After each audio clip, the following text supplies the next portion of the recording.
آج 18 رمضان جمعہ کے دن رمضان کے مہینے میں اللہ تعالیٰ کی برکتیں موسلادھار بارشوں کی طرح برستی ہیں۔ خوش قسمت ہیں وہ لوگ جو اس مہینے میں اللہ تعالیٰ کی برکتوں اور رحمتوں کو سمیٹتے ہیں۔ 18 اور 19 رمضان کو یہ وظیفہ کریں اور اللہ تعالیٰ سے اپنی ہر مراد کو، ہر حاجت کو پورا کروا لیں۔ 3 دن میں آپ کی ہر حاجت اللہ کے فضل و کرم سے پوری ہو جائے گی۔ اگر آپ 18 رمضان سے وظیفے کو کرنا شروع کر پائے تو آپ رمضان کے کسی بھی دن پہلا دن تصور کر کے اس وظیفے کو کر سکتے ہیں۔ بہت ہی لاجواب عمل ہے جو اللہ تعالیٰ کی رحمتوں کو اپنی جانب متوجہ کر کے حوالے سے ہے۔ جب اللہ تعالیٰ کی رحمتیں آپ کی جانب متوجہ ہوں گی تو انشاءاللہ آپ ان لمحوں میں اللہ تعالیٰ سے جو مانگیں گے آپ کو ملے گا۔ ہر دن کا وظیفہ دوسرے دن کے وظیفے سے تھوڑا مختلف ہے، لہٰذا تینوں دنوں کے وظائف آپ کو اچھے سے سمجھ لینا ہے۔ ہر دن کا مکمل طریقہ پوری تفصیل سے آگاہ کیا جائے گا۔ رمضان مبارک کا مہینہ شروع ہے اور رمضان کا دوسرا عشرہ ہے جو کہ بخشش کا عشرہ ہے۔ بخشش کے عشرے میں ہر مسلمان کو چاہیے کہ اللہ تعالیٰ سے خوب دعائیں مانگیں اور اللہ کی رحمتوں کو سمیٹے۔ یہ وظیفہ بھی اللہ کی رحمتوں کو سمیٹنے اور اللہ سے اپنی مرادوں کو پورا کرانے کے لیے خاص ہے، لہٰذا اس وظیفے کو آپ نے لازمی کرنا ہے۔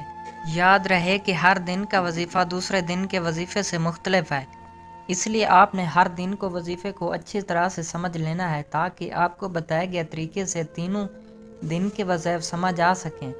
ہر دن کے وظیفے کو آپ نے عصر و مغرب کے درمیان کر لینا ہے، کیونکہ یہ وقت بہت قیمتی ہے اور افطار کے قریب اگر اس وظیفے کو کیا جائے تو اور بھی زیادہ بہتر ہے۔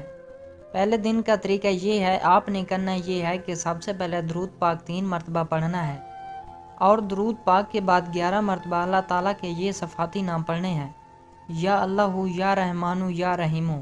اور یہ نام آپ نے ویسے ہی نہیں پڑھ لینے، بلکہ آپ نے جب دعا کے لیے ہاتھ اٹھانے ہیں تو اپنا سر جھکا کر عاجزی کے ساتھ درود پاک پڑھنا ہے اور پھر اللہ کے ان صفات پر مکمل توجہ رکھتے ہوئے دل کی گہرائیوں سے اللہ کو ان ناموں سے پکارنا ہے، اور اس کے بعد آپ نے 11 مرتبہ استغفر اللہ پڑھنا ہے۔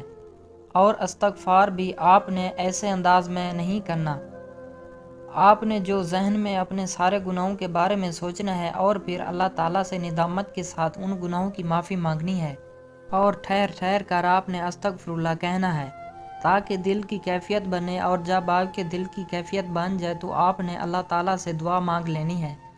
آخر میں دوبارہ 3 مرتبہ درود پاک پڑھنا ہے، اس انداز سے جو آپ اللہ سے مانگیں گے انشاءاللہ آپ کا سوال پورا کیا جائے گا۔ یہ وظیفہ ہو گیا رمضان کے 18ویں دن کا وظیفہ۔ اب رمضان کے 19ویں دن کا وظیفہ کا طریقہ یہ ہے کہ آپ نے سب سے پہلے 3 مرتبہ درود پاک پڑھنا ہے۔ یاد رہے کہ درود پاک کا اگر نہ بھی بتایا جائے تو درود پاک لازمی پڑھا کریں۔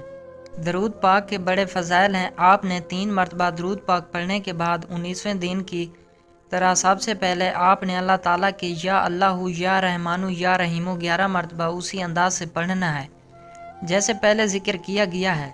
پھر اس کے بعد آپ نے 11 مرتبہ درود پاک پڑھنا ہے، لیکن درود پاک آپ نے مکمل دھیان کے ساتھ آپ صلی اللہ علیہ وآلہ وسلم کے احسانات کو دل و دماغ میں رکھ کر پڑھنا ہے، گویا روزہ رسول اللہ صلی اللہ علیہ وآلہ وسلم آپ کے سامنے ہے اور آپ درود پاک پڑھ رہے ہیں۔ اس کیفیت کے ساتھ درود پاک پڑھنے کے بعد آپ نے دعا مانگنی ہے، جو بھی حاجت ہو اس کے لیے دعا مانگ لیں۔ تیسرے دن کا وظیفہ یعنی کہ اب 20ویں روزے کے دن کا وظیفہ بھی آپ نے عصر اور مغرب کے درمیان کرنا ہے۔ سب سے پہلے درود پاک 3 مرتبہ پڑھنا ہے، پھر اللہ تعالیٰ کے نام یا اللہ، یا رحمانو، یا رحیمو 11 مرتبہ اسی انداز سے پڑھنے ہیں جیسا کہ آپ نے 18ویں روزے اور 19ویں روزے کے دن کے لیے پڑھے، اور ان ناموں کے ورد کے بعد آپ نے 11 مرتبہ یہ کلمات پڑھنے ہیں، سبحان اللہ، الحمدللہ، لا الہ الا اللہ اکبر۔ اور یہ کلمات آپ نے اللہ تعالیٰ کی عظمت اور برائی کو ذہن میں رکھتے ہوئے پڑھنے ہیں۔ سبحان اللہ، اللہ کی ہر ذات ہر عیب سے پاک ہے۔ الحمدللہ، سب تعریفیں اللہ ہی کے لیے ہیں۔ لا الہ الا اللہ، اللہ کے سوا کوئی بھی عبادت کے لائق نہیں، کوئی ذات بندگی کے لائق نہیں۔ اللہ اکبر، اللہ کی ذات عظمتوں والی ذات ہے، اس کی ذات سے اونچی کوئی ذات نہیں۔ اس طرح سے ان کلمات کے معنی مفہوم کو ذہن میں رکھ کر آپ نے ان کلمات کو 11 بار ادا کرنا ہے، اور آخر میں 3 مرتبہ درود پاک پڑھ کر آپ نے دعا مانگ لینی ہے۔ اس انداز سے جب آپ دعا مانگیں گے تو اللہ تعالیٰ آپ کی دعا قبول فرمائیں گے۔ آپ کی ہر حاجت اللہ کے فضل و کرم سے پوری ہوگی۔ یاد رہے کہ دعا کو عبادت کا مغز کہا گیا ہے، اسی لیے چاہیے کہ باقی عبادات کے ساتھ ساتھ دعا کو بھی وقت دیا جائے۔ دعا اصل میں اللہ تعالیٰ کے ساتھ ناز و ناز کرنے کا ذریعہ ہے۔ دعا میں انسان اپنی عاجزی اللہ کے سامنے ظاہر کرتا ہے اور اللہ کے سامنے فقیر بن کر حاضر ہوتا ہے اور اللہ تعالیٰ سے مانگتا ہے تو اللہ کی ذات خوش ہو کر اپنے بندوں کو عطا فرماتی ہے۔ یہ 3 دن کے وظائف کو آپ نے بتائے گئے طریقے سے اگر آپ کر لیتے ہیں تو یقین جانیے کہ آپ کی کوئی بھی ایسی حاجت باقی نہیں رہے گی جو پوری نہ ہو۔ ہاں، اس بات کا خیال رہے کہ حاجات جائز ہونی چاہیے۔ یاد رہے کہ اللہ تعالیٰ کی صفاتی نام یا اللہ یا رحیم ہو۔ اللہ تعالیٰ کی رحمت کو اپنی جانب متوجہ کرنے کے لیے بہت ہی خاص ہے۔ یہی وجہ ہے کہ ہر دن کے وظیفے میں یہ راز شامل ہے اور ان ناموں کے ساتھ استغفار، درود پاک اور تیسرے کلمے کے کلمات ہیں، وہ بھی بہت ہی مبارک اور فضائل و برکات والے ہیں۔ ان 3 دنوں کے علاوہ بھی آپ نے کوشش کرنی ہے کہ رمضان مبارک کے مہینے میں ان کلمات کا خوب ورد کرنا ہے۔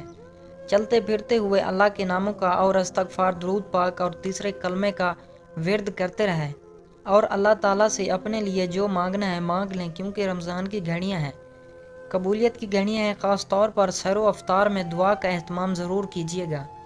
اب وظیفہ مکمل ہو چکا ہے۔ اگر آپ نے ابھی تک اس ویڈیو کو لائک نہیں کیا تو جلدی سے اس ویڈیو کو لائک کر لیں۔ اگر آپ نے ابھی تک ہمارے یوٹیوب چینل اردو کہانیاں کو سبسکرائب نہیں کیا تو اس کو بھی سبسکرائب کر لیں تاکہ آپ کو اس طرح کے مزید اسلامی وظائف، اسلامی اعمال دیکھنے کو ملتے رہیں۔